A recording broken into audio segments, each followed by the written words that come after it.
की बड़ी खबर आ रही है मंडला से, जहां मंडला जिले के आदिवासी नाबालिग 3 जून को सागर के रहली स्थित एक मिशनरी संस्थान से गायब हो गई थी। पिता की एफआईआर के बाद सागर पुलिस हरकत में आई और बालिका को केरल से दस्तयाब कर लिया। सागर पुलिस की कार्रवाई के बाद बालिका को मंडला भेजा गया, जो गत दिवस अपने माता पिता के साथ CWC मंडला में प्रस्तुत हुई, जहां नाबालिग की चाइल्ड लाइन द्वारा काउंसलिंग की गई।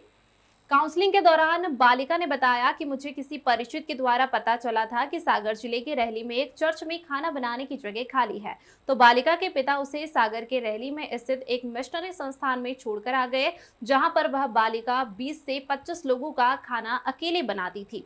बालिका से वहां बाइबल पढ़ने को कहा जाता था तथा क्रॉस पहनने को मजबूर किया जाता था। बालिका ने बताया कि इससे परेशान होकर वह किसी परिचित के फोन करने पर बगैर बताए मंडला आ गई। इसके पश्चात दोनों केरल चले गए, वहां मिशनरी LIG बागान में काम करने लगे।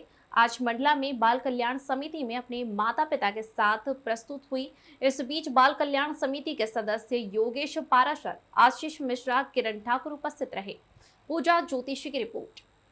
मंडला बाल कल्याण समिति में आज एक बच्ची अपने परिजनों के साथ प्रस्तुत हुई, जिसने CWC ने काउंसलिंग उसकी कराई है। माननीय आयोग के संज्ञान में मामला आया था और बच्ची ने ये बताया कि उसको खाना बनाने के लिए रहली सागर ज़िले में रहली स्थित जगह में खाना बनाने के लिए किसी मिशनरी संस्था में उसको उसके पिताजी छोड़ के आए थे और उसके बाद वो वहाँ से मंडला आई और मंडला में किसी परिचित के साथ अच्छे काम की तलाश में केरल चली गई थी। इस बीच में उसके पिताजी ने संपर्क ना होने पर 363 के तहत FIR दर्ज कराई और मंडला पुलिस ने ये FIR दर्ज की। और चूँकि बच्ची रहली सागर से लापता हुई थी, इसलिए रहली सागर को इसकी जांच के लिए लिखा गया।